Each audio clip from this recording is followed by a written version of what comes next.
The issue of holding orcas and other cetaceans in captivity has been a highly contested dispute in recent years, particularly after the 2013 release of the documentary Blackfish, which caused a major shift in the public view of the matter, as it detailed the psychological harm captivity may bring to these animals.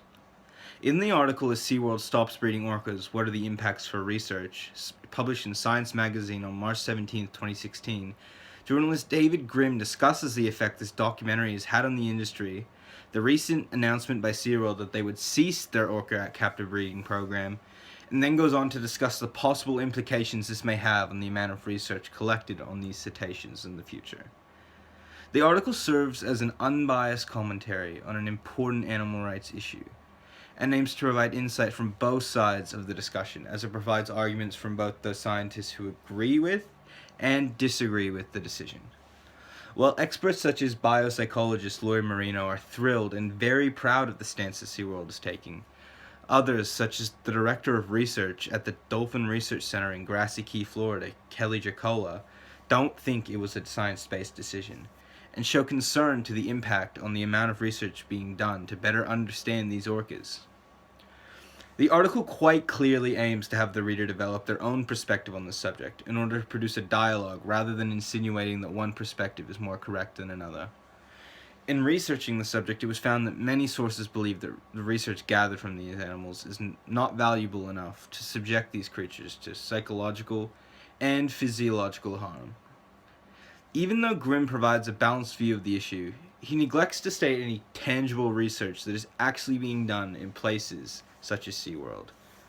possibly because of a lack of disclosure on the company's part or as an intentional way to remain impartial on the issue. Although they will continue to house orcas in their facility, it is in my opinion a step in the right direction for the welfare of these cetaceans and may hopefully lead to further reform and consideration of the practices for their care. Now, while Western cultures are more readily making the shift towards more psychologically ethical conditions for the orcas,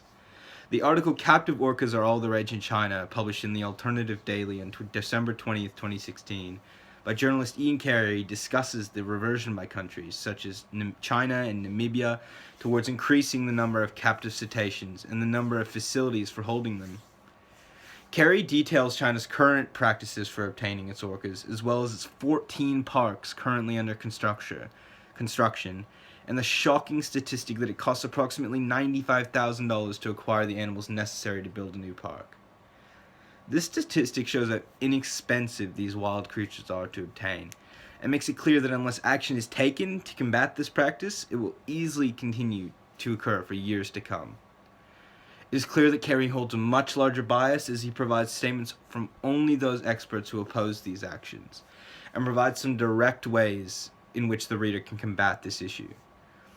A proposal by the Namibian government states that the purpose of capturing these orcas and selling them to China is for breeding purposes and to help Namibia improve its overview of the marine environment, as well as claiming that removal of these natural predators will help to raise dwindling fish populations, which the Namibian scientific community have directly disputed, stating that the removal of the proposed species will not improve Namibia's fish stocks, but that the stocks are actually likely to deteriorate. Although it may be easy to criticize China and Namibia for continuing these practices,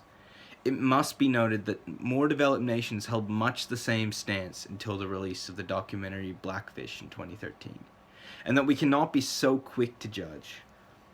Although I personally hold a bias towards the freedom of these cetaceans, it is evident that the main factor in pushing changes away from these practices is public awareness,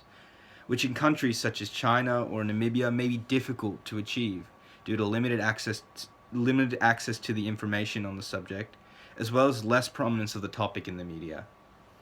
Ultimately, it is only by compromise and continuing advocacy for the welfare of these orcas that they may finally receive the best life possible, both within and outside captivity. Thank you for listening.